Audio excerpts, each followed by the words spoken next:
Yamwa kwa Adom TV na so kase eso na yefia dan sama hodo ayansa so na braso sanyume ye de brama nyume nsam no dodo no ye behwe o man photo samfo se tepen samwa wadi 2016 yem photo anase ye sikasam eho entoto ye koyi de mawo se de wo pe no sa na wote no ye bedom suko na ye de ho nsam aba na wo wie kasa no kokuma ye wo mra shebedwa fie titu ne MPP womo so ene sentrefo di nkomo se de womo hu budget no efaye no odo anu di nsam atudwa ye bedom na ho so ye de mu nsam abramo hano so ye de adwade mu nsam ebeba apomde e de ye de betu ato agokansie so ene blasters ne nkrofo edi ekosi sei na sei ahoboa no so te sei ni nyina so yaboaboa no ya ye de eba ye wi a ye de ani gide mu nsam so betu ato e de amawo ene no so kase don hwere ba ku ye ne yentena ayumre yimi amesomo no midi e de afia mankwa tamaklo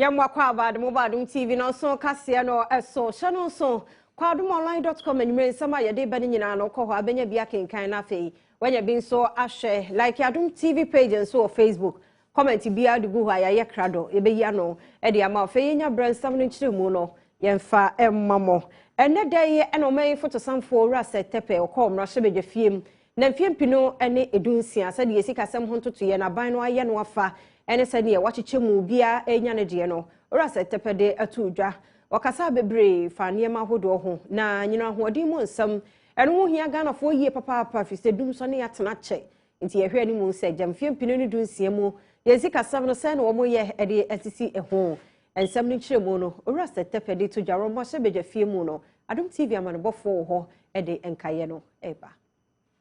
Mr. Speaker, in the energy sector we are bringing on stream 845 megawatts of power to add to the generation capacity by the close of the year. And we are providing the necessary investments and guarantees to permanently address our power generation shortfall and return the country to a net exporter of power position. Mr. Speaker, these investments have not only provided critical social services to improve the lives of our people, they have resulted in the creation of tens of thousands of jobs for the youth and our professional class. Mr. Speaker, at various stages of the doomsday crisis, the perception and notion was that government did not have a plan to tackle the power challenges. These major capital investments, which I just outlined, show clearly that government has not been aloof to the problem.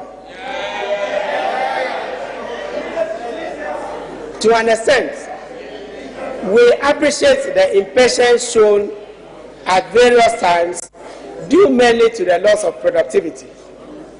However, it is also important to know that these are complex projects that require delicate designs to avoid flaws and major risks, such as occurred with the West Africa gas pipeline. Government will continue to pursue its objective of increasing the installed generating capacity of the country to meet the growing demand for electricity. A total of 1,053 megawatts of installed capacity is scheduled to be added to the existing capacity under these programs.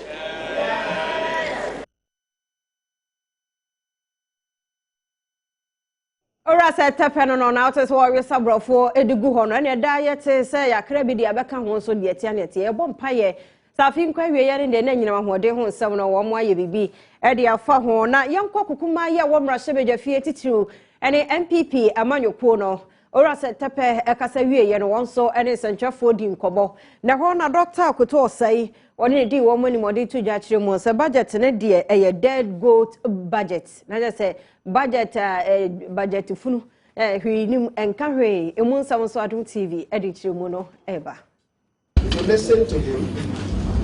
You listen to him, all of us, and you heard. We have this response. It's intended that on Thursday next week we come with a full-blown response to all the areas that this covers. For now, what we can just say is that the 2012 manifesto of the NDC represents the social contract that they signed with the good people of this country. This is supposed to be their last budget, and we thought they want to reconnect us to their manifesto. But we saw a spirited effort to change the goalpost, move away from the contract they signed with the good people of this country. We shall address it next week. Busian Ansana and this Babano, not a 9.5 billion Ghana cedis. Similar say 99 billion Ghana cedis. Now share for so many yenya, and one is a Kukubuya or Moriche in Kukubu. Now we share, and that is a dead PF say, Doom so I womb and couldn't get I was Kunyajumania. We share just a Yababumbi Biana, na Sassika Puduna Bomhanamu, Kuku Sika, ye gold Sika, oil Sika. Ghana will be that close to $4 billion in Yabomem Hanamo. And to whom for son you won't shade, I can say, and now Scaba Hanamo, Scadom, and young for son as my Ghana, Sami and Sakana, and a idea budget to Madaban since 2009, a budget as a dead on arrival. And you can have somebody Kunda, Omukuna, and Sanaba, I say a dead good to say, and some women Mumfania Juma, now create third. Promises here and Fasubia or my Ghana home. Until they did to say, Sikado, Busia, Bomamuhanamono, and then for Sona or my Ghana, Yensa Akano. We see ready budget now. Any hope for Ghanaians? Now we share Tamwa and it is for the takeover as a government, you know. A car, yeah, from Kufota, my free 1957 year independence is 9.5 billion Ghana cedis.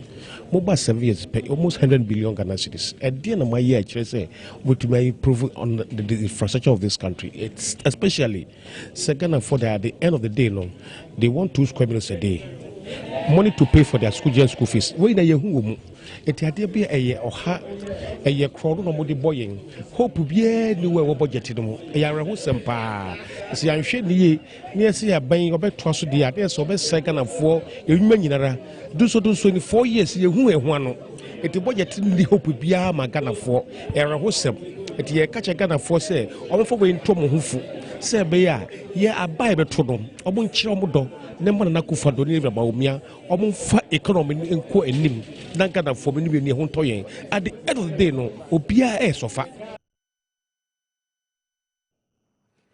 And where you kukuma ya wamra shebe fie tituni MPP dia wamo ehunu ene budget no fire no and I say so ne amanebofo edi enkomo no se eye budget hunu hwinim na no akire no ye to so na ye de akoye nsam foforo mu a MPP for ye press conference and I one mo so kire one mo echefa ewo mu edini a aban no ahye dade ma budget ne de ehu hia wo mo na mo MPP for no akasa ekukuma wamra shebe fie no wo mo pedim foforo e de ama the budget no a ora se tepe ekenkan ye no ya wo mo akire mo se eye dead goat budget ensem ni kire mu Adom TV edeba. The 2016 budget is about following through the transformational agenda of the government with strategic action. Having assessed the global and domestic challenges facing our economy, we have explored the opportunities and taken bold steps at bracing the storm. The 2016 budget for us is called the dead goat budget. The 2016 budget is the 9th budget of the NDC government since its assumption of office in 2009. Ghanaians were promised a better agenda in 2008, But going into the 8th year of government in 2016, this government has delivered one of the worst economic performances of any government in Ghana's history. The record after the last 7 budgets of the NDC is definitely not one of a better Ghana than the one this government, as you all know, inherited in 2009. Rather, it is a record of monumental waste of an historic opportunity to transform the economy of Ghana and improve the lives of Ghanaians. In fact, no government in the history of Ghana has had the amount of resources in terms of tax revenue, cocoa exports, gold exports, oil revenues, and loans, and I repeat, loans, as this NDC government. The financial resources that have been available to this government are actually mind-boggling. In the 8 years between 2001 and 2008, the total tax revenue collected by the before administration was 15.2 billion cedis. Contrast this with the NDC government as of date, which has collected a total sum of 90 billion cedis. Let me repeat. Kufuor, in his 8 years, collected 15.2. NDC thus far has collected 90 billion cedis. Let's go to gold exports. The Kufuor administration collection was about $9 billion, 9, from 2001 to 2008. NDC 2009 up to date, total gold exports stood at $28 billion. Cocoa.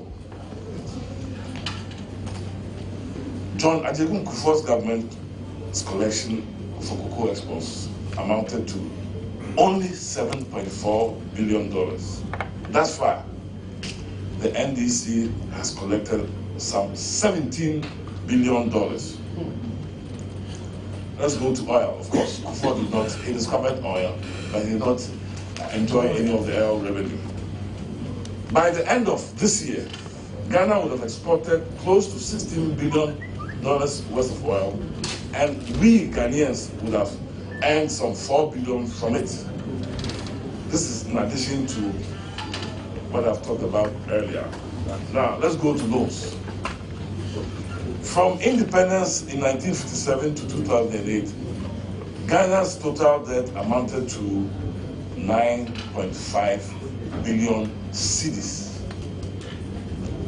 In the last 7 years alone, the NDC government's total debt has increased from 9.5 billion to an estimated 99 billion cedis. The interest burden of Ghana's debt is high and increasing.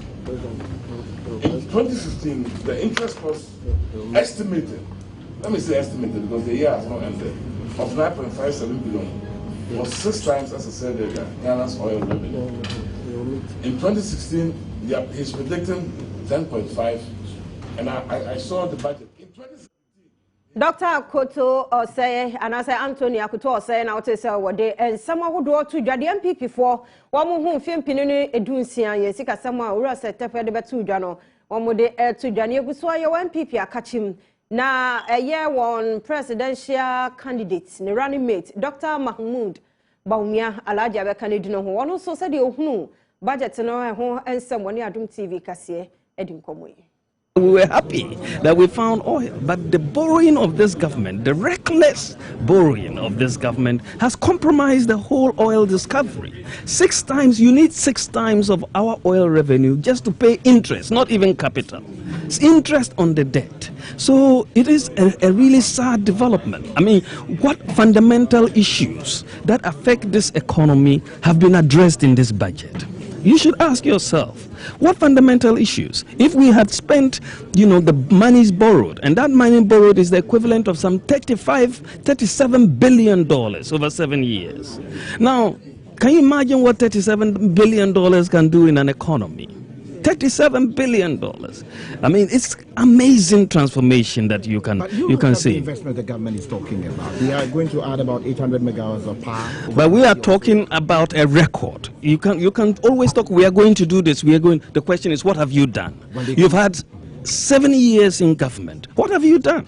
I mean, your record should speak for itself. You shouldn't be waiting for the 8th year. The IMF, they can point to even a lot. Oh, yes. They will point to the Ridge Hospital. They will point to when the Kufuor administration was there, with such meager resources, so much can be pointed to as well. Infrastructure, as John Mahama says, if you point to infrastructure, you are engaging in an exercise of mediocrity. But the IMF managing director put the nail on the head when they said that the borrowing done by this government has been used for consumption. It's not me saying it. It's been used for consumption and not for investment. This is the IMF's assessment. And if you look at the data that supports what she's saying, the infrastructure to GDP ratio has come down from 9.1% when the President Kufuor was in office to 4.8% today. Infrastructure. You've borrowed so much, but you are reducing your investment in infrastructure. So they can try to hoodwink us with pictures of development all over the place. But the reality is that they should have been doing twice as much. They've had 10 times as much resources as the MPP government had, 10 times as much in nominal terms. So what is the MPP alternative? I mean, the MPP alternative is going to be it's a very major alternative that is going to be unveiled on Thursday when we address but you. Can speak to that I don't want to. Of course I can, but I want to leave that to breathe. But we are going to build a new economy, a different economy.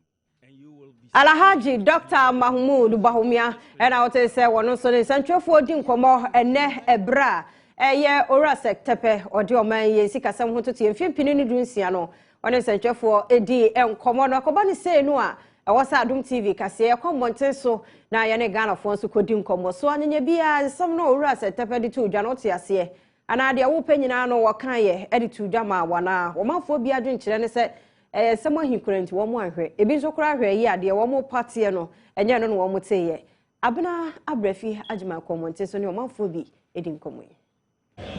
Yeah, kind a budget, I must say, Anoma said, Moon should be a dainty. Yeah, I'm minding widely, one, and a light of the light of in a light in Poor in the Asher budget. Light in New York, Nayasako, Oko, be the Marco Gasse, over budget, and also wearing over Faka, as out to bedroom. I like to know the and give it now, boy. That means now budget na I can kind of to you no Osha then and Kaushan cases or person Quebec and was mama. Oh, budget no mom dear. Media, Camedia, me see football for no. Omo budget na the mom nisa. In the Nankia national budget, Omo the Niantum Gaka. Na some come to me any idea. They share a black princess is in your Massemia. 2005 in your man, Canina, no, Kaya Shannon by it no ebia, Kakaka crane, it's light in you into the engine budget. Commercial. Majma was a man, I mean, didn't team, I mean, so budget to Tembia, Ombeka, Yatiabre budget, Tembia, budget Bakuan, or Mukacha, and Tina. Yes, so I'm sorry, Majman, I'm Mistress one, Beria. I did bet you know, I be a Miss Malcodi. No, my busy until many time I am my light of internet. They are meeting me. Now, any light of Nadia and Calbe here. Camera. Oh, budget, right now it's light off here. You need light. And Jumanu, only Jumana, Sister Ghana, so 1 year Juma, Unsanko and so you have to work. So the working is for me right now. Working here more important than the budget for budget in because they say I don't want to be a minister, but my budget na me nyashe. Enti Ghana for no watch our dream pa dum so nti wa hwe bi ebi mo so kira budget no yate abre enti ohunu de wo so ye gina no so na Adom TV kase no ye de atwe ehu sima pe na ye ba e beto aso nsama aka no so edi fata sewuti.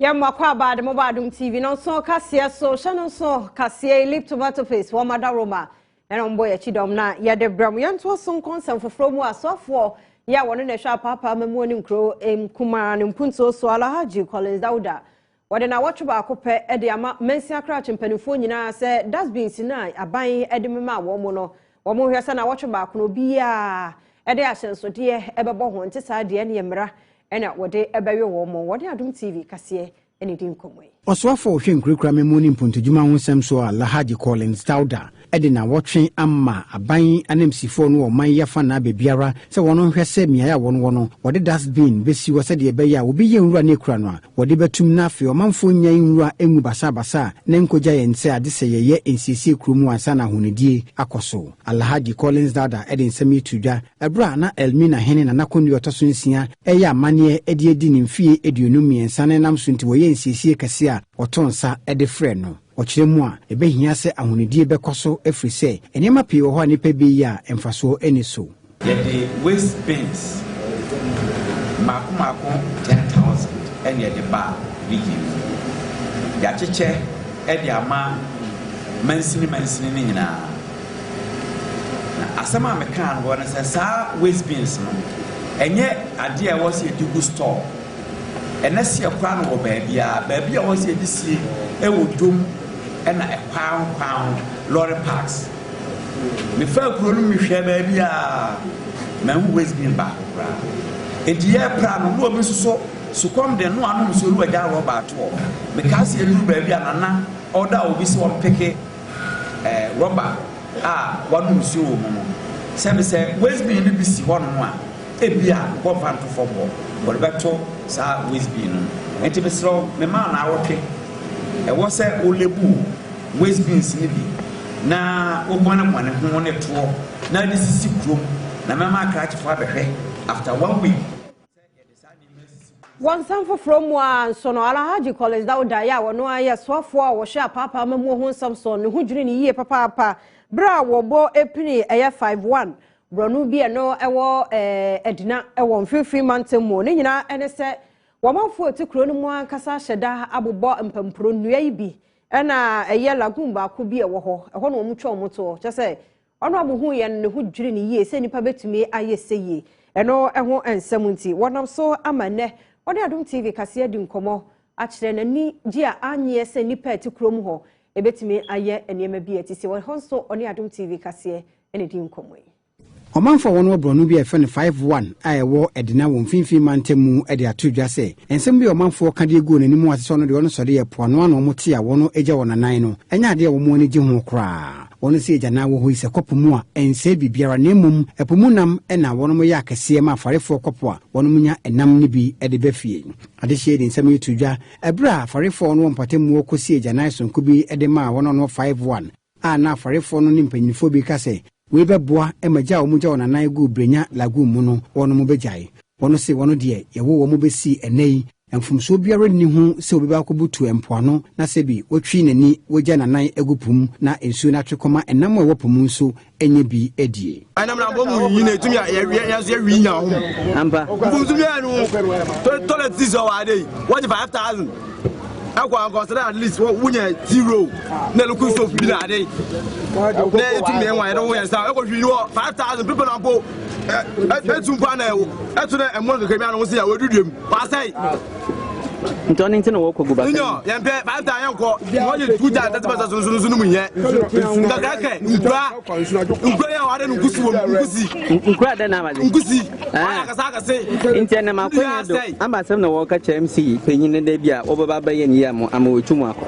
mina se mi aka mebe ke bia aka se wo ye wonka se ya ho se won so fu nyo mo hwe sina mo asu ze abe obutu mo aka fo mpefu ababa hwe nwu no mo ko dini na sa ababa be ni yi opanyin ba ko we fa na dom mensa e de ebufuo kana koma so asem e kire mpanyinfo a wono hia wono se ne wono keka no de edungwase e no de bre omanfo wono wo esiane se oman mu afa na nyinara ejana eyi firi amanfo fiefie mu nyina no epumu ne de kogu adenti na omo de wono kopo ho no no gya wona na egu mu a obi be kasa e de tia wono na to ti da na ye hwe so a mu be ba ye de ko to ti ye mesafu ne menfia ye wa chi enti to ti so wo ka no ko twa okotugu bak punima ana insuna puna ya na ya ba awu suna do be yibi na do ha what toilet kwana adi ya do kwa go toilet wa ma wo baby wa na woko ntia no wa gbogbo ta bugu a wo do support awo na wo bana bia wo toilet kan wona woko na anyinye bia dam toilet okoma waju wonska ana free wonji bia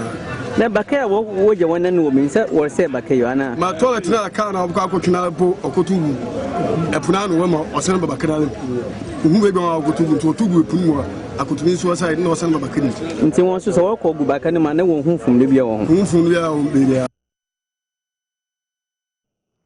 Edna no nti omanfo ncha se ebo apaye ya bobbo ankasa ho no mu twagu mu epunu mu pe ewia ya beton ma se na na huhura ya kese e fan krofo gya na nko na ewie e ya asemu no so kase de edu so no yakwa akohwe se de yapomden ho nsem etie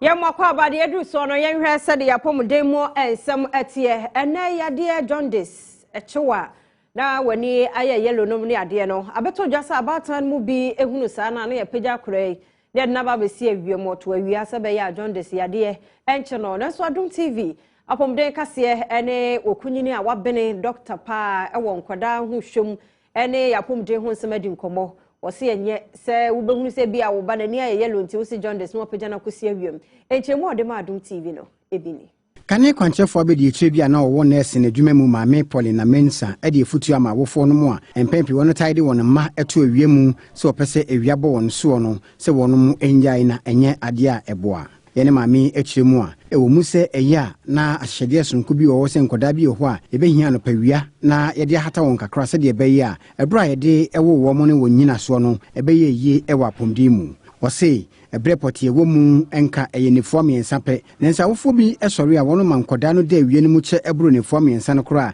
eno so di ohaw ene bre wono wode nsamu etudwa ebra na Adom kase ne netutu nkomo afa ekwan ya nkoda bi a yetide wono to awie mu enya yare foforo eka woni yare akane na wono wo no ho pani hu se baby sa oneso a ewia no to won so no ema wo mu nya jaundice nti efi ho no na em se de start wo hospital mo no aha ba se ya ehun ntam na e no tumi nya kenetoros no etumi ma abofra no oye ne brain no na enya adwuma papa nti etumi kuwo aha ba pathological jaundice no eno de baby no betumi nya be 1 month kran san no na che se eye bibia e koso woni peduen ma nya ne ye friend physiological jaundice se wo fie no bon se ma me fon be ka se fa no su ewiem ba wo hwe no ho se eye deeper ense se wo de ne continue etina ewiem na se wo de ne ba hospital na nye se ye ma no be hu se baby no da ho be do o mu anu nufu a onum na wa ye bibia wo ho aha nti ense se ye twen ma ne ba saa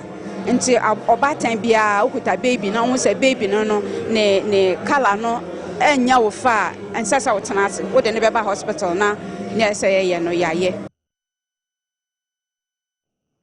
Enti anu ano no mfa akora no nkobutu awia mu se wanya jaundice nti wo ma awia hyena be hyena na afia de yare foforo aba uhunu sonson aso bi sa fa na kwa yare sabia na mpanifo enhwe no ya to so na ya konsem foforo mu a yenua no mu asabi wo edidam kasa wonte mekire emum nipa be se 20 ene me kasa no ya boa wono mo ama womo enema betumi aboa na wonso ebetumi ate ensem ne ese science no ne ade a wonso ebetumi aboa womo eyi a we no abura dunkwaw na sa enhihye we no ekoye ya ye ne free ene de ama womo Adom TV edin chiremu no eva Saudi wani chiremu ewo University of Education Winneba yewo biaye bia ye friend Department of Special Education ne hono wono wo community based rehabilitation unit a wono hwe boa se de beye omanfo a wono mu ewo asoho ahaw no obetumi ahwe esia no ede ama wono na won dwumadi a wodie so no ene oni ko bia ye phone site service aka wono ho abomu akọ abura dunkwa mpatemu omfinfin mantemu a wono akohwe suku nkoda bi asom ede ama wo mu ato dwa se nkoda be se eduonu ene ekira wono mpatemu wono ena wono aso ente asem yie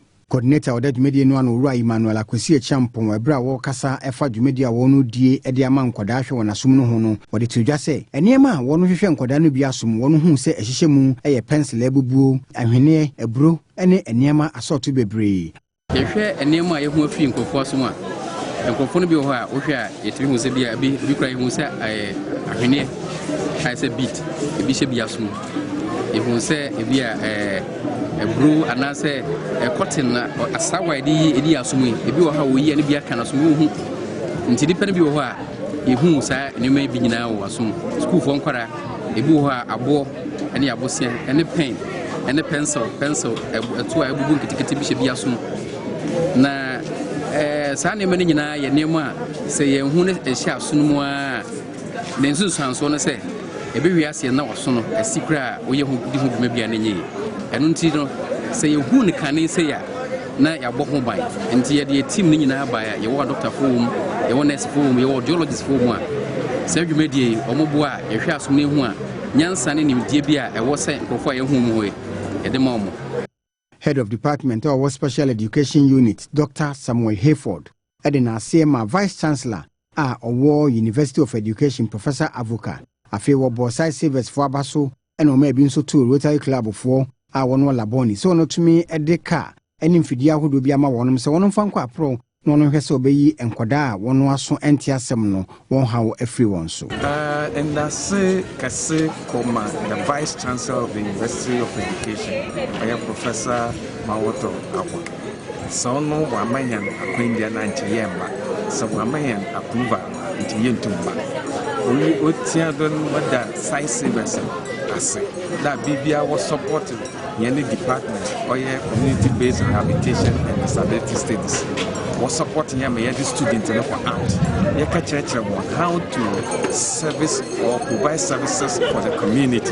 One of them only what we've done today. We also have the Rotary Club so as there waiting watching a facility out to them.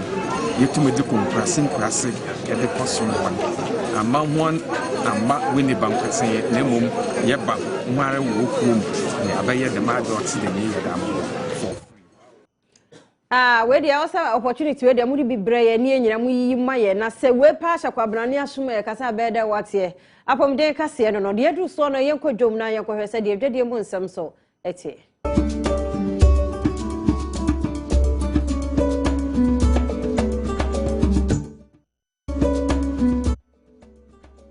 The Edu Soya Jadi Mamma Quabana, Yanra, and some no M1 Ne Coco, Abrabopa Association. One more fear finishing Mudi and one day Ashisha, so now they are tossing soon and one more year. Now, no, no, some penny for the Abbasabodiama a queer four. 9 watches was said 2 1 more 4, so one more war whom and one more round so secono, one more infant from May Moon combine for from now, young more May, Sabaya, and Sika Samso, a bit me a jan and also, you may not see no penny 4B, any Adom TV Cassier, Edim Comway. Ekwa edi koko Abrabopa Association edi won dada afe nhyiamu a etosonson no abawie ewo Asankragua eno ewo Atoye Mantemu na wo dwumadie na ase ena owura Pomasi Ishmael a ono chairman edima sa association yi etoto asre koko akuafo nyina se omomoden na omomra emfom ho emehye koko Abrabopa dwumadie nimu na eno ebebom koko ene omasase ho ban Afrigalamsefo eho watutu asre koko board mpanyifo se omonso emomodia no munye omafamu bia se beya fatrasa wachichema koko akuafo dada no ebekoso atena ho na mede adesredius nonko eto Ghana Cocoa Board. Ghana Cocoa Board representatives for our we adesredi a yeto Cocoa Board. Se de nyina ye hwese Koko Abrabopa Association of Creafo Association of Fefe I organize them very well. Na se enseye bi wo ho ebeboa Koko Creafo a the best Ghana Cocoa Board. Sanka yema enseye ni bi enso yeso. Enu achi no Asankragua jase hene na dubu ahe enam saa so abokoko akuafo a ebehia mu wo ho nyina abaso ahye omunkran so omunkoso a enkura omudwumadie mu yi se ye hwe yakuafo a moma ye momode nso se ye bekanya mu na se mpo munyanye enyimran ho se mo be scholarship bi nso ama won a eno nso munya scholarship ebra mode pension scheme no package no to ho no na mo the scholarship for nkwala nso a won ede won ba no so ede fo nyina woni famu no ora Elisius Opokubu ama a ono ene executive secretary Edema Koko Abrabopa Association atutu asere mpanyifo se womomodin no nhye kokokua no mu kena na ama ayekrabehwe e wo my Ghana emu yewo Ghana Commercial Bank yewo SG Ghana Limited and yewo HFC Bank also yebetiafia yentobwai atum enti mese minianu ana yekwafo no nkran na omo akoso aye omo ntobwa no de adu so eye agokansie na eye dwade mu nsam ne yekokotie ye ne yetwe ho ne ye ba yakwa akohwese de agokansie mu nsam etie Adom kase agokansie amane boyi yaboafo ne Ebenezer Herbal Center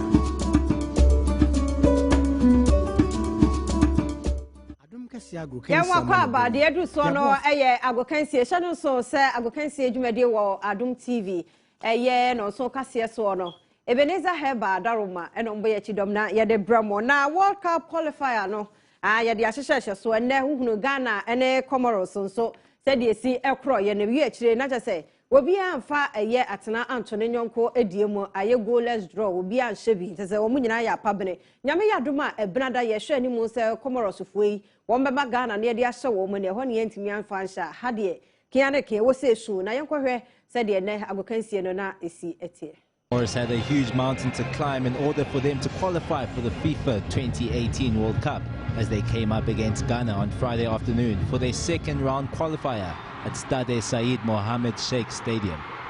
The home side showed a lot of intent early on, with Halifa Saoule striking the post in the opening 4 minutes. The Black Stars had a quiet first half and their best chance fell to right back Harrison Nafoul. The game was goalless at the break. In the second half, with few chances, Comoros thought they had found the breakthrough in the 82nd minute when substitute Ali Mahdi headed in the ball from close range, but he was judged to have been offside. And soon after that, Avram Grant's side found themselves on the wrong side of luck after striking the post twice in quick succession. And that's the way it finished, with Comoros holding their own against the Black Stars as the game ended goalless. Na so omo hye wie ya ne so just ya hye ya ne sa na we no men kan ke se o de akire sports for no ba ja ya de emo enchire mu no ba bramo na ya ne Comoros for yi boye koye bibia ho komsi na se Madagascar so ene Senegal wo mo de boni wi akire tutu wo mo de agropa me ehunu se mema ena ahia no achi Kenya ene Cape Verde de so Kenya kire wo mbobre se wo mo ya pabene to wo mo share Cape Verde for kaba akoya wo mo antimi antie yenkohwe ho so se de na agro no etie Kenya lined up as the underdogs against the much more fancied and dramatically improved Cape Verde Islands in their second round first leg 2018 World Cup qualifier in Nairobi on Friday. Kenya, ranked 125th in the world, were up against a side unbeaten so far in 2015 and have rushed up the global rankings to 34th. This did not deter the Kenyans as they went ahead as early as the 9th minute. Goal! What a goal by Kenya! Michael Olunga, engineer, open for scoring for Harambee Stars here at the Nyayo National Stadium. The Cape Verde Islands dominated possession in the rest of the half but were unable to find the equaliser and were fortunate to get away with a defensive error late in the first half as they trailed with a solitary goal heading into the break. Kenya remained in a positive mindset and are not relying on their slender lead as they committed plays forward in search of their second. They so nearly doubled their advantage on the hour mark when skipper Victor Wanyama unleashed a long-range effort that was just kept out by the Cape Verde Islands keeper. The visitors came close to finding the all-important away goal when Helden Ramos's intended cross into the box hit the crossbar. 1-0 game finished as the underdogs claimed an important first-leg victory and handing the Cape Verde Islands their first defeat of the year. We kete wese enye dodo rewra passion na se ya wia ne sa ne e kofa se dan ma Ebenezer Herbal Center wo mada wo manombo ya chidom ne ya de agokansie ebra mo de adu so ne enko bi man so na enko hwe nsama hodo a etwagu ewo ho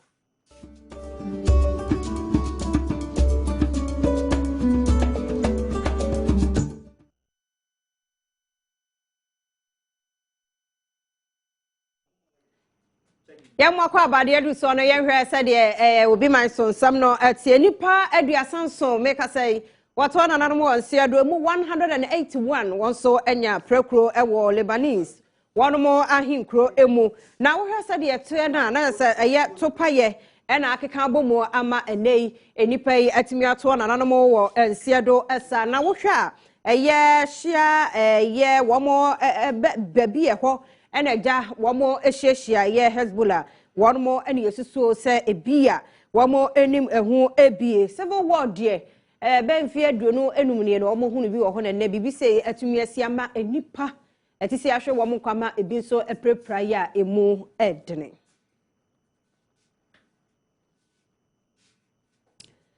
obi man so no na yebeto aso na ye de akọ eye ensam foforo emu European Union so enei make say one more apau sika $2 billion ya womo de eba beboa ako ohia ene ahokire ya enei bibre aman ahodo wom de sika no mafi se eye bibifo ye pa kwanto pa na yebeto kwan so ye mfa kwankyene no so na yafa kana sichi na ye nenam miamia ahodo bi na ye kọ nti na eye EU anase European Union penifo adwene ho ehunu se ho behia se wo se ye enema bi atise ye ompafoto bi de ma ye na ebibifo ye de ebo ye ho ba no so kase na utie no ye twa ye ho ne ye ba yakọhwe se de anigide mu nsem etie enigide kase yi Vodafone ene ye na boafo